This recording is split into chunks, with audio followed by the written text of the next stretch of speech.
Membatalkan puasa ada 9. Ada fikih praktis itu di depan, mungkin ada yang jaga.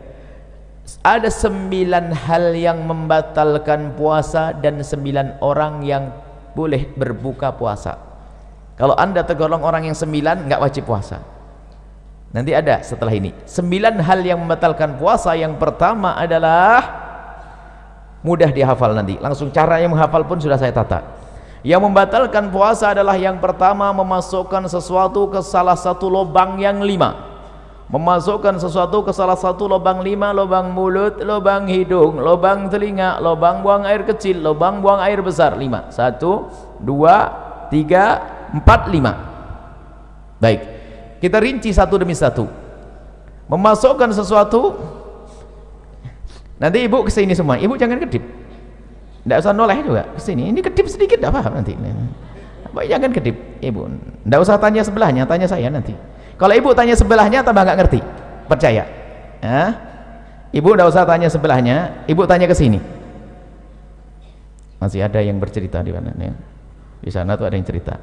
Ini fikih praktis, ibu jangan kelewatan sedikit pun. Nah, yang maksud membatalkan, masukkan lubang mulut, lubang hidung, lubang telinga, lubang buang air kecil, lubang buang air besar. Ini saya rinci. Yang dimaksud memasukkan ke lubang mulut adalah nelennya. Makanya jangan kedip dulu, nanti salah ya. Nelennya. Maka selagi anda tidak nelen, maka tidak batalkan puasa. Misalnya di satu pagi anda melihat es krimnya anak-anak kok lebih. Lah, ini sayang. Es krimnya lebih, langsung dimasukkan ke mulut. Batal enggak? Enggak batal asalkan jangan ditelan. Jangan ditelan. Awas, jangan. Nggak ada yang berbeda, tanya ulama manapun sama, nggak ada. Nggak batal asalkan jangan di permen masukkan permen. Batal nggak? Nggak batal asalkan jangan ditelen. Sudah selesai. Sebab yang membatalkan nelennya. Tapi makruh, iseng banget ya, tambah sakit hati es krim masukkan mulut siang hari bulan Ramadan.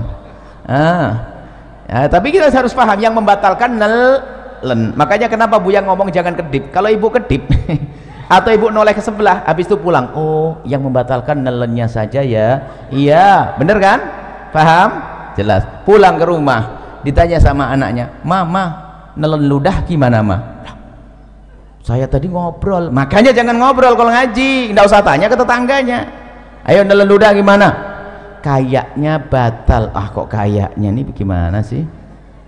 Harus jelas. Nelen ludah itu tidak membatalkan puasa dengan catatan ada 3. Jadi nelen ludah itu tidak membatalkan puasa asalkan ada catatan 3. Yang pertama, ludahmu sendiri.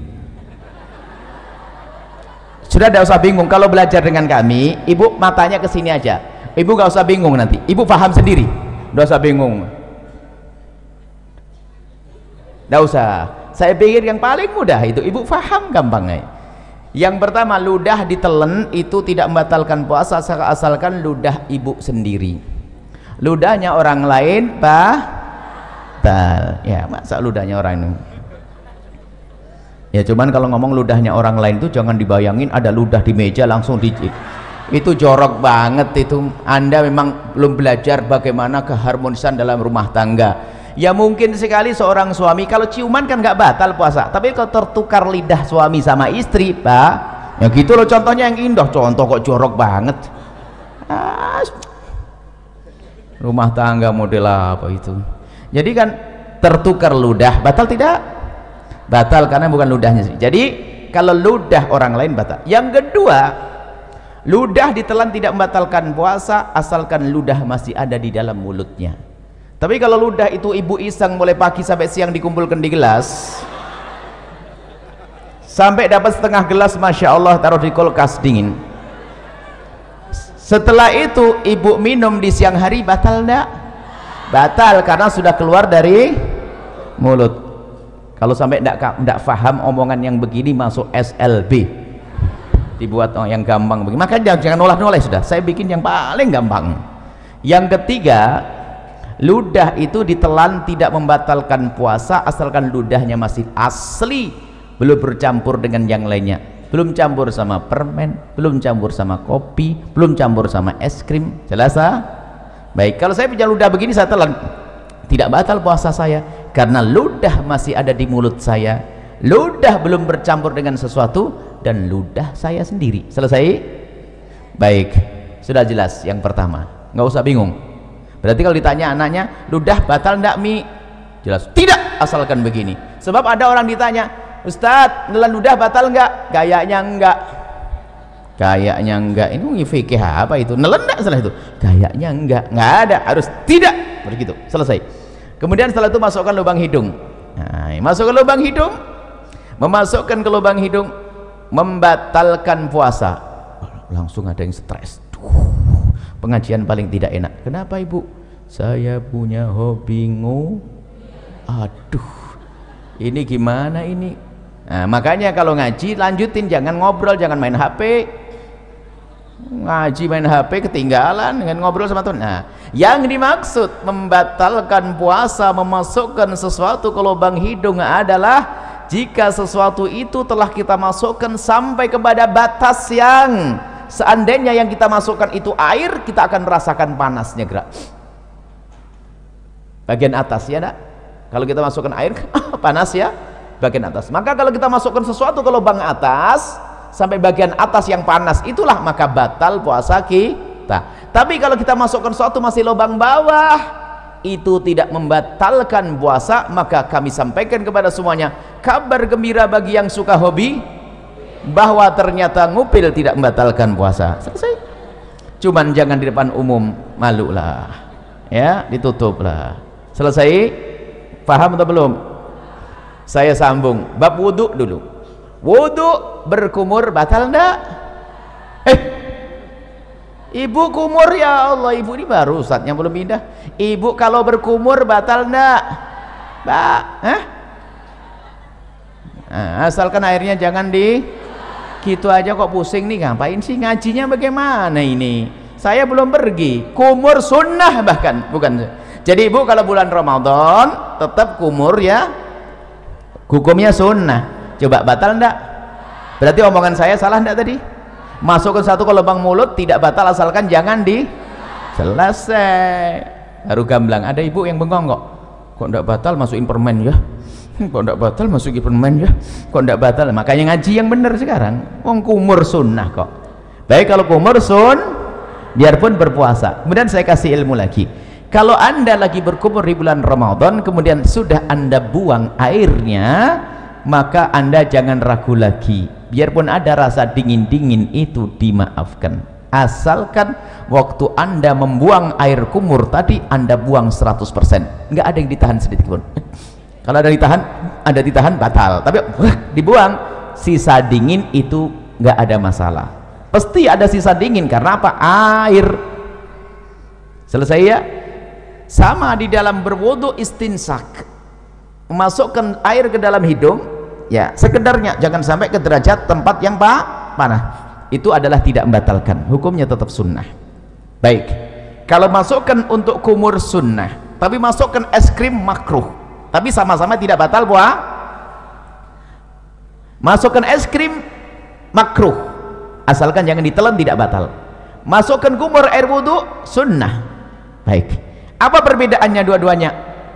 Kesamaannya sama-sama tidak batal, perbedaannya kalau kecelakaan. Jadi begini ibu, kalau ibu lagi berkumur wudu, tak taunya ada petir jeder begitu kok ketelen, itu rezeki, nggak batal.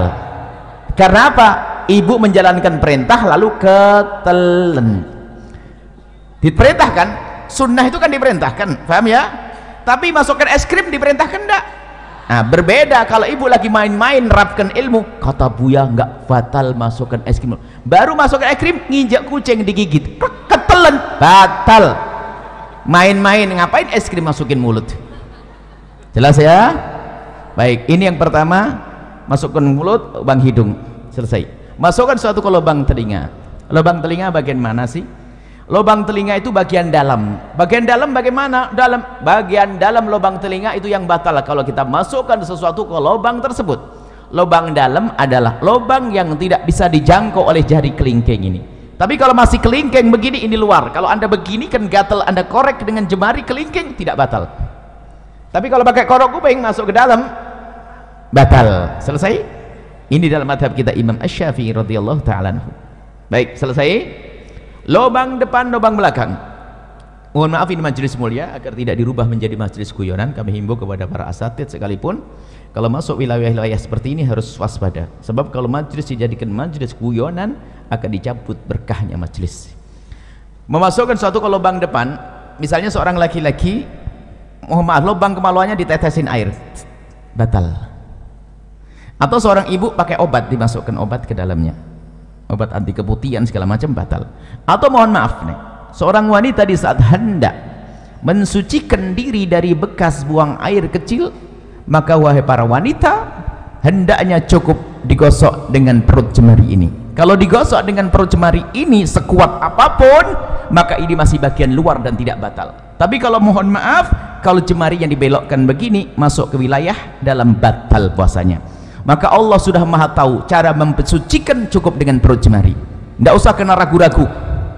Ini biasanya santri yang setengah ngajinya itu ragu-ragu, kena was-was, pengen dimasukkan ke dalam, batal puasanya dan bikin penyakit kotor. Cukup dengan perut jemari, sekuat apapun ini bagian luar, asalkan dengan perut jemari, dibersihkan dengan perut jemari, itu bagian luar, tidak batal puasanya. Jangan sampai gara-gara dengar omongan saya nanti pada nggak bersih diri dari buang air kecil, kacau nanti. Bersihkan dengan perut jemari, selesai. Kemudian untuk lubang belakang sama, bersihkan dengan perut jemari. Kalau ada dibelokkan begini, batal, dimasukkan dengan perut, dengan jemarinya. Selesai, itu yang pertama. Yang kedua, yang membatalkan puasa adalah muntah dengan sengaja. Muntah dengan sengaja. Kalau orang muntah tidak sengaja nggak batal. Hamil muda muntah, naik kendaraan mabuk muntah, tiba-tiba masak sesuatu bau muntah, nggak apa-apa, nggak batal. Yang membatalkan muntah dengan sengaja, digorok perutnya, muntah, atau mencari bau yang paling nggak enak biar keluar, biar muntah. Kalau dengan sengaja tapi kalau tidak sengaja tidak batal. Dengan catatan, ini catatan ini umum, secara umum, asalkan habis muntah yang tidak sengaja tadi, jangan nelen ludah sebelum berkumur. Kalau nelen ludah habis muntah, ludahnya ditelan, batal puasanya. Kenapa begitu? Ini pemahamannya kembali yang pertama tadi. Muntahan dari dalam perut kita itu najis lewat tenggorokan ke mulut. Berarti mulut kita kenapa? Kena najis. Najis itu cara mensucikannya dengan air, bukan dengan ludah. Maka kalau kita meludah 1000 kali biarpun mulut bersih, tetap najis. Maka cara membersihkannya mulut yang terkena najis, cukup ambil air bersih seperti ini, umur, selesai. Maka bagi yang kok muntah tanpa sengaja di siang hari, maka bulan Ramadan, maka bergegaslah mengambil air, jangan telan ludah dulu. Kalau memang meludah, dibuang ludahnya sampai ketemu air, berkumur. Setelah anda kumur sekali, boleh setelah itu ludah ditelan. Kenapa? Karena ludah ditelan menjadi batal puasa kalau habis muntah tadi sebelum berkumur, karena ludahnya sudah tidak murni lagi kayak pertama tadi. Ingat, karena ludah sudah bercampur dengan najis. Selesai ya, mudah dihafal. Yang pertama masuk ke satu ke lubang 5, yang kedua adalah muntah dengan sengaja, mirip muntah dengan itu satu paket. Kemudian yang kedua dan yang ketiga, yang ketiga dan keempat yang membatalkan puasa, yang ketiga adalah berhubungan, bersenggama biarpun tanpa keluar air mani. Cukup bersenggama, seorang suami mohon maaf memasukkan kemaluannya ke istri biarpun baru sebentar lalu ditarik, itu membatalkan puasa. Biarpun sebentar, biarpun tidak keluar mani. Kami hanya membahas urusan suami istri. Bagaimana dengan zina? Sama, zina batal puasa. Naudzubillah. Menggauli kambing batal puasa. Cuman tidak dibahas di sini karena apa? Ya itu orang-orang bukan ahli iman itu, ya enggak? Kita bicara yang halal. Memasukkan, bersenggama biarpun tanpa keluar mani, senggama yang sengaja. Ukuran membatalkan bagi seorang suami sederhana. Mohon maaf, ini majelis mulia, Jika seorang suami sudah memasukkan semua wilayah kepala kemaluannya, kepalanya saja, ke wilayah wanita, batal puasanya. Tidak harus semua batang kemaluannya, tapi cukup kepalanya saja sudah batal. Awas, ini harus paham di sini, hati-hati. Kemudian bagi seorang wanita berbeda. Kalau wanita tidak harus semua kepala kemaluan suami, tapi cukup kemasukan sedikit saja sudah batal. Kemasukan sedikit sudah batal. Masuk bab yang pertama tadi. Masuk yang pertama tadi, membatalkan suatu, masukkan suatu dengan sengaja. Maka saya ingatkan balik yang pertama. Mohon maaf, wahai para wanita, dicium suami tidak membatalkan puasa. Seorang suami, mungkin suamimu adalah orang yang sangat genit, sering cubit-cubit, gak batal puasa. Termasuk jika suamimu memegang wilayahmu, wahai para wanita, tidak batal puasa. Dengan catatan, asalkan jemarinya tidak dimasukkan. Kalau jemarinya dimasukkan dan anda membiarkan, batal puasa anda. Mohon maaf, ini majelis mulia, tolong diangkat wibawa supaya tidak jadikan bahan guyonan. Kemudian setelah itu, yang ketiga kan bersenggama biarpun tanpa keluar mani. Yang keempat adalah keluar mani dengan sengaja biarpun tanpa senggama. Keluar mani dengan sengaja, mohon maaf, naudzubillah, mungkin dengan onani, dengan apa, sengaja mengeluarkan mani, maka batal puasanya. Tapi kalau keluar mani tanpa sengaja, tidak batal puasa. Mungkin seorang lagi tidur di siang hari, ternyata mimpi basah, dilihat ada air mani, maka tidak batal puasanya. Selesai. Jadi keluar mani tanpa sengaja, biarpun tanpa senggama, selesai. Dapat berapa? 4. Sekarang 5, 6, 7. Biar ngafalnya gampang. 5, 6, 7, haid, nifas, melahirkan, satu paket. Haid, nifas, melahirkan. Seorang wanita lagi puasa jam 5 sore keluar darah haid, batal puasanya. Seorang wanita yang ahli ibadah biarpun hamil tua tetap puasa. Setelah puasa di hari itu jam 4 sore bayi lahir, batal puasanya. Melah ya nih. Yang pertama adalah haid, yang keempat 5 haid, 6 nifas, 5 melahirkan. Hafalannya harus jelas ini ya. Melahirkan bayi atau bakal bayi. Tolong diingat kalimat bakal bayi di sini. Bayi atau bakal. Kalau bakal bayi itu apa? Keguguran. Jadi kalau keguguran batal enggak? Batal enggak? Hah? Iya, jangan kaget digituin saja sudah berubah. Kan sudah ngomong bayi atau bakal bayi. Kalau kata bidan, aduh sabar, berarti batal puasanya. Selesai? Dapat 7. Yang ke-8 sendiri. Yang ke-8 adalah hilang akal. Hilang akal. Hilang akal ini ada 3 martabat, ada 3 model. Yang pertama adalah gila. Gila. Kalau ada orang gila, saya tidak bisa nyontohin. Gila itu gimana?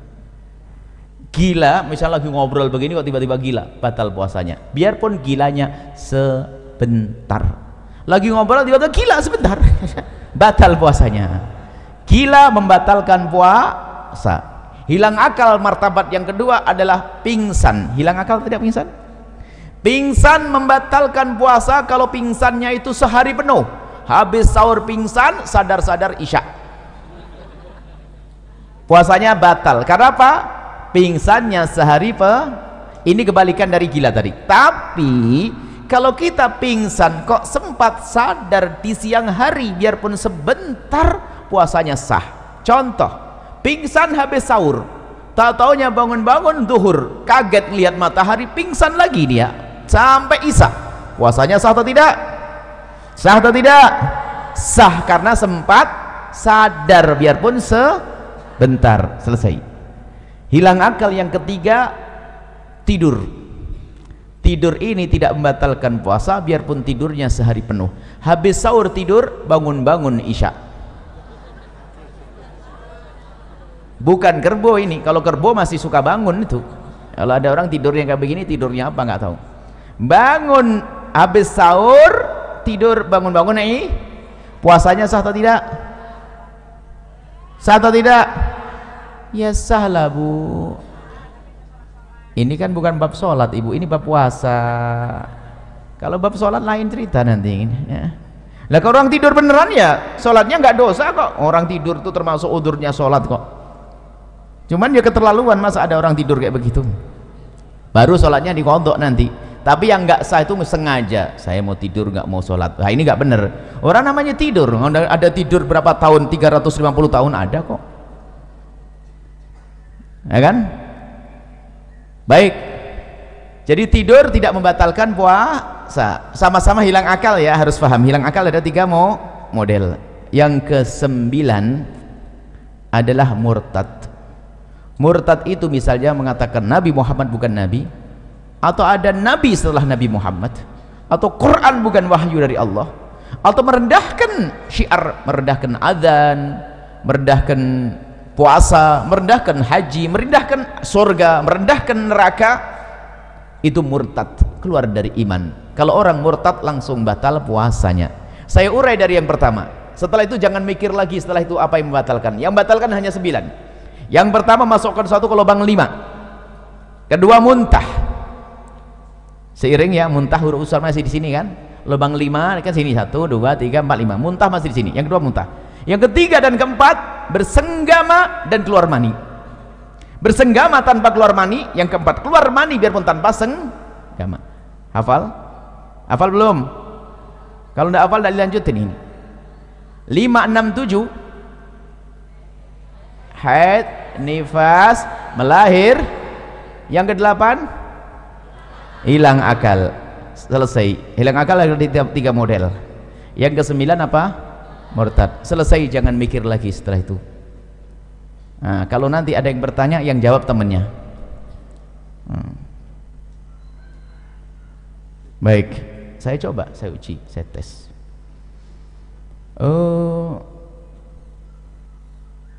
Pernah sakit mata? Semoga tidak sakit, amin. Kalau sakit mata, pernah tidak dikasih obat? Pahit tidak di tenggorokan? Batal tidak puasanya? Kan baru di sini Bu Jas. Saya ngajar di sini kok bisa ngomong. Memang Bu yang ngomong ada mata tadi. Kok jadi batal, bagaimana ini ceritanya? Kok nambah sendiri? Inilah belajar yang nggak bener. Suka ngarang begini nih. Ayo. Memang saya ngomong apa? Mulut, mata. Hah? Oh hidung. Lah kok ada yang batal, dari gimana Bu? Nah ini baru di tes 1 sudah gagal nih. Jangan-jangan yang lainnya nggak paham nanti. Coba, batal enggak masukkan ke mata, ke paha, masuk ke dalam. Wah, batal enggak? Jangan. Bahkan ini orang cerdas suatu ketika. Ini ikatan dokter. Ikatan dokter kalah sama Anda. Tiba-tiba, Buya, hukumnya cabut gigi siang hari bulan Ramadan batal enggak? Batal enggak coba? Gigi. Hah? Asalkan giginya jangan. Lah kok bingung gitu aja. Asal giginya jangan ditelan. Selesai. Kemudian ada lanjutannya, tapi Buya kan nanti darahnya terus ngalir akhirnya masuk ke dalam mulut. Berarti kamu takut ketelan darahnya kan? Iya Buya. Kalau begitu jangan cabut siang. Selesai. Tapi kalau selesai kok pusing. Belajar kok setengah-setengah. Makanya kalau ngaji itu yang bener. Ngaji ngantuk. Nah, jelas ya? Baik, nanti boleh tanyalah apalah setelah ini.